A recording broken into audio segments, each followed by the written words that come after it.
Tuli aivan.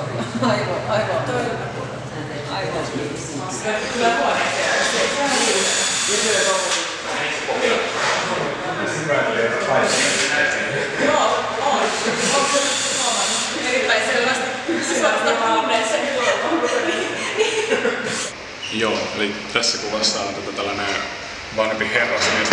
Tapasin tuolla aamulla täällä Begas-Megerin lähiössä ja hän itse asiassa otti kontaktia muhun ja ihmetteli mun kameraa ja tuli juttelemaan. Ja tietenkin ei ollut yhtäkään sellaista yhteistä sanaa, mutta mulla oli muutama sana, minkä mä olin opetellut sillä valmiiksi, että olin Suomesta opiskelija ja tällä tavalla ja sitten sain jonkinlaisen kontaktin häneen ja tosiaan hyvin aamuvarhaisella kuvattu, että oli sellainen kaunis valo aurinkoon nousemassa taustalla. Ja tässä kuvassa oli kaksi tällaista vanhempaa rouvashenkilöä kiivennyt kukkulan päälle rukoilemaan aamulla.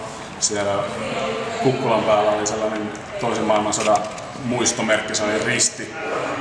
Ja sinne he tulivat kuulemma kerran viikossa aina sitten rukoilemaan ja otin heistä sitten kuvan, kun oli tällainen tällainen maalauksellinen tausta siinä sitten.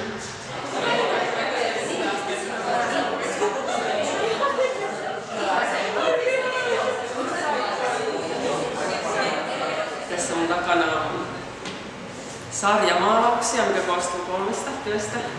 Jäätelön vaarinpoika, sunnuntaina kylpylän jälkeen ja asetelma kirsikoille.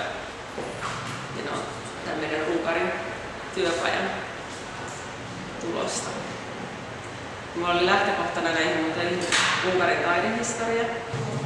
Ja vielä sitten sen ajan taiteilijoista valikoitu tämmöinen Karol Ferenczi. Paljon katsoin hänen kuviaan, hankin hänen kirjojaan ja kävin katsomaan kaikki mahdolliset maalaukset, mitä oli esillä Kansallisgalleriassa ja muualla. Ja sitten niiden pohjalta lähdin työskentelemään ja mä keskityin portretteihin ja asetelmiin.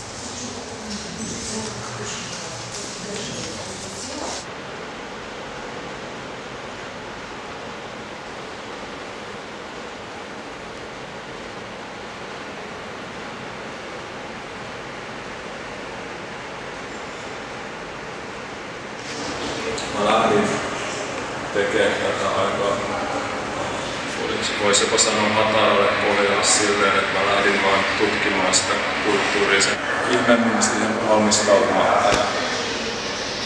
Tämä sarja koostuu sitten loppujen lopuksi H-Utsa, eli H-kadulta, joka suomennettuna noin vapaasti olisi Sankarikatu.